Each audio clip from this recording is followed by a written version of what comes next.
हिंदू धर्म के 90,000 से भी ज़्यादा वर्षों के लिखित इतिहास में लगभग 20,000 वर्ष पूर्व नए सिरे से वैदिक धर्म की स्थापना हुई और नए सिरे से सभ्यता का विकास हुआ। प्रारंभ में ब्रह्मा और उनके पुत्रों ने धरती पर विज्ञान, धर्म, संस्कृति और सभ्यता का विस्तार किया। इस दौर में शिव और विष्णु सत्ता, धर्म और इतिहास के केंद्र में होते थे। देवता और असुरों का काल अनुमानित 20,000 ईसा पूर्व से लगभग 7,000 ईसा पूर्व तक चला। फिर धरती के जल में डूब जाने के बाद ययाति और वैवस्वत मनु के काल और कुल की शुरुआत हुई। दुनिया भर की प्राचीन सभ्यताओं से हिंदू धर्म का कनेक्शन था। संपूर्ण धरती पर हिंदू वैदिक धर्म ने ही लोगों को सभ्य बनाने के लिए अलग अलग क्षेत्रों में धार्मिक विचारधारा की नए नए रूप में स्थापना की थी। आज दुनिया भर की धार्मिक संस्कृति और समाज में हिंदू धर्म की झलक देखी जा सकती है, चाहे वह यहूदी, यजीदी, रोमा, पारसी, बौद्ध धर्म हो या ईसाई इस्लाम धर्म हो। भारतीय लोगों ने इस दौर में विश्वभर में विशालकाय मंदिर, भवन और नगरों का निर्माण कार्य किया था। हिंदू धर्म ने अपनी जड़ें यूरोप से लेकर एशिया तक फैला रखी थी, जिसके प्रमाण आज भी मिलते हैं। आज हम आपको विश्व की ऐसी ही जगहों के बारे में बता रहे हैं जिनके बारे में कहा जाता है कि यहाँ कभी हिंदू धर्म अपने चरम पर हुआ करता था।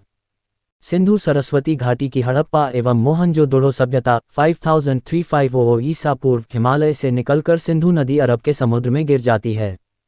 प्राचीन काल में इस नदी के आसपास फैली सभ्यता को ही सिंधु घाटी की सभ्यता कहते हैं।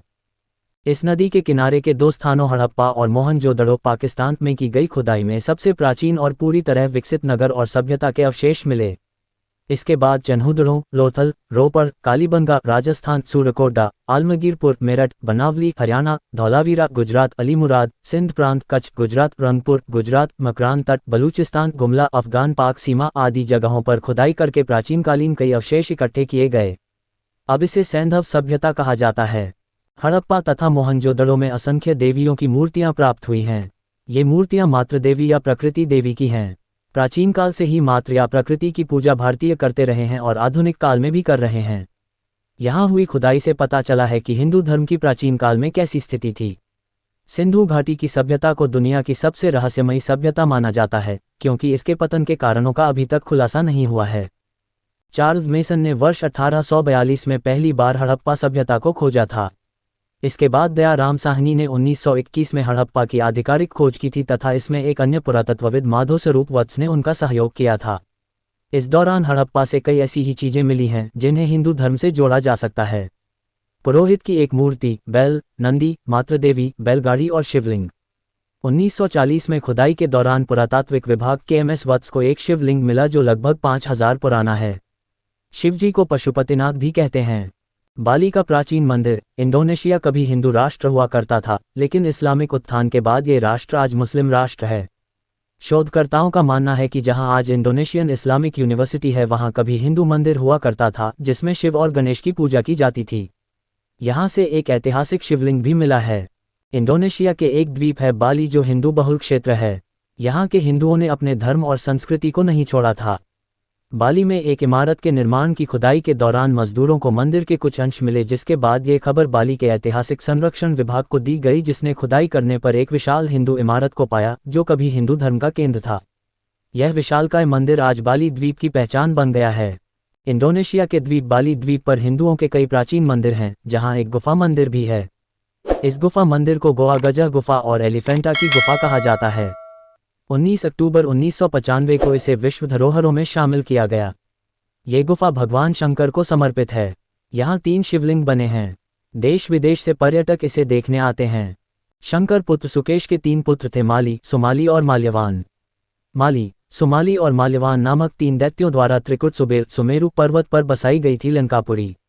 माली को मारकर देवों और यक्षों ने कुबेर को लंकापति बना दिया था। रावण की माता कैकसी सुमाली की पुत्री थी।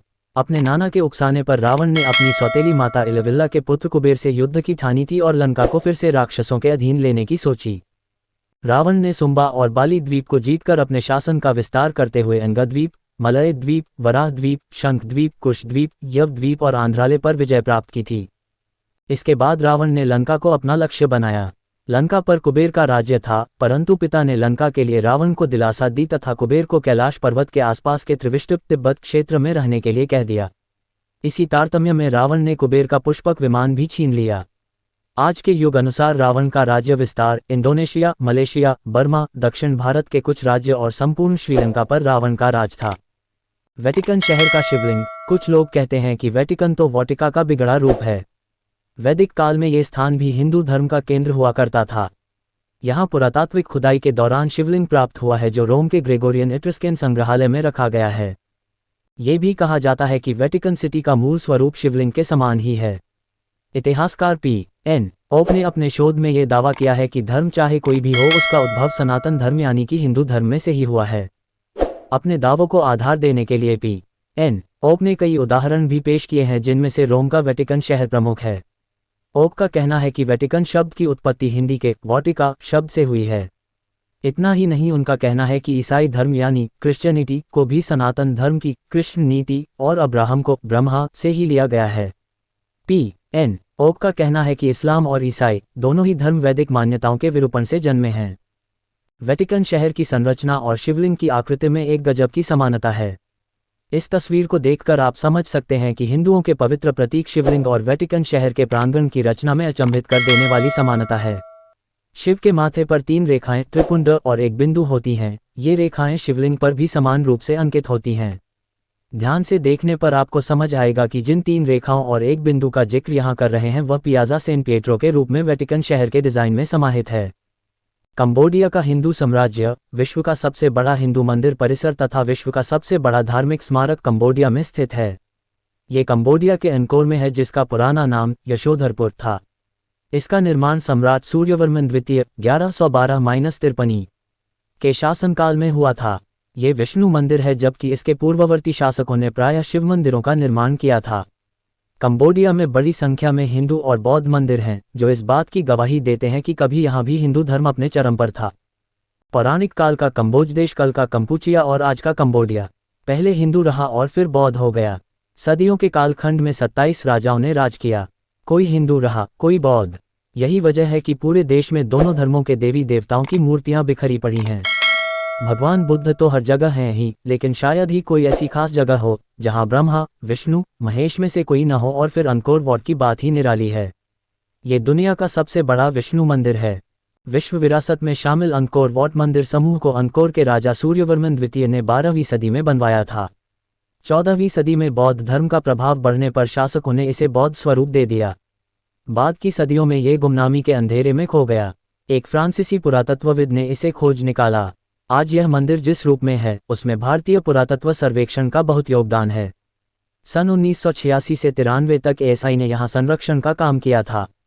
अंकोर वाट की दीवारें रामायण और महाभारत की कहानियाँ कहती हैं। यह मंदिर लगभग 1 स्क्वायर मील क्षेत्रफल में फैला हुआ है। यहाँ की दीवारों पर छपे चित्र और उकेरी गई मूर्तियाँ हिंदू धर्म के गौरवशाली इतिहास की कहानी को बयां करती हैं।